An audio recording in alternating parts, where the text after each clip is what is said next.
Ya gaziela anyị Igbo mkpụrụ nze ma ọzọ. Anyị ga-enebanye anya ọzọ na ịba aha. Ịba aha. Igbo na-enye ụmụaka aha. A na-ene anya n'ọtụtụ ihe wee na-enye nwatakịrị aha.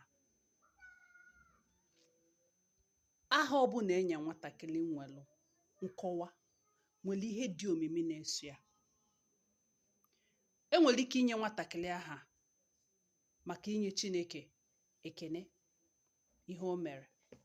O nwere ike ọ bụrụ ihe gbasara akụkọ ezinụlọ ha mere eji wee nye ya ụdị aha ahụ e nyere ya. O nwekwara n'ike ọ bụrụ olileanya nne na nna nwatakịrị ahụ nwere ike ibute ụdị aha ya enye ya.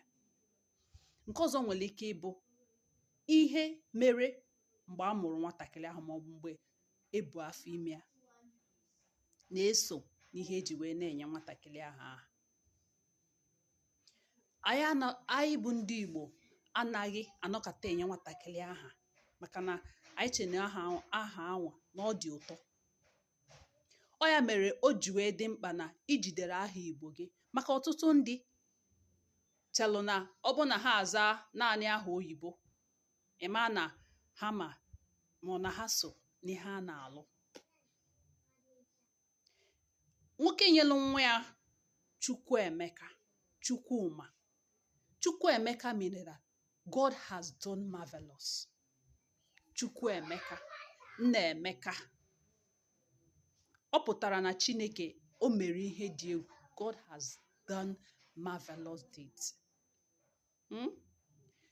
Ọ bụ na nwatakịrị na-agụlụ ya Chiamaka, which means my God is beautiful. Chisom, God is with me. Osinachi, it is from God.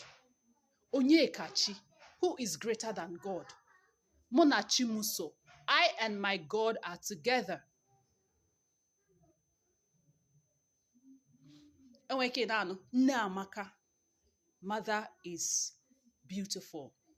Mother is great. Nnabuike, father is the strength. Ya melo ndị Igbo anyị ada aba afa, anụkata aba echọta ofu afa wee baa. Ọtụtụ ndị mmadụ na-abakwa afa site na esemokwu ha na onye ọzọ na-ese. Enweke na-anụ ụtọ nwa ọnọdụ ugo adịghị egbe mma. Ịma anụ afọ ikpe. Ndị be anyị na-akpọ ya afọ ikpe. Ọtọ m na-egbu m. Mana ụdị afa dị ụta ada bekebie ụmụaka. Ọ na-afịa ahụ efu ụmụle m abalị a. Mana mgbe ị nụrụ ụdị afa dị ụta, ị ya amagodo n'afọ ikpe.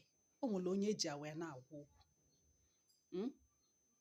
Mana na asụsụ Igbo, anyị na-enye ụmụ anyị aha, na-enye Chukwu ekene.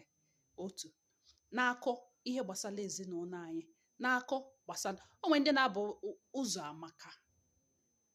Ụzọ amaka. Chiamaka, ihe niile amaka amaka amaka. Amaka means na ihe awa ọ magbulu onwe ya.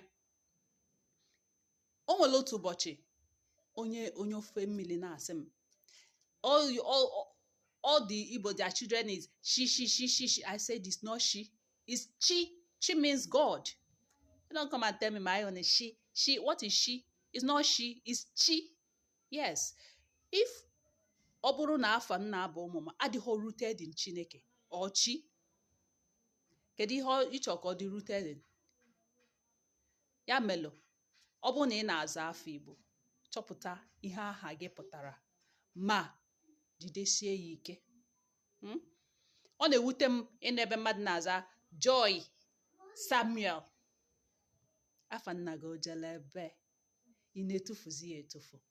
Ka anyị jide nke anyị ji na nke anyị ji ka. Omenala anyị, asụsụ anyị amaka, ka anyị jidesie ya ike. Ka anyị nwee ike kwalite ọdịnihu anyị. Maka na anyị megide ihe ndị ofesi nke anyị wee kpo. Ema na nsogbu dịkwa. Mana asụsụ Igbo ama na tana. Abụ m Nwaada Okeoma Obasi. Ya gaziela gị. Udo.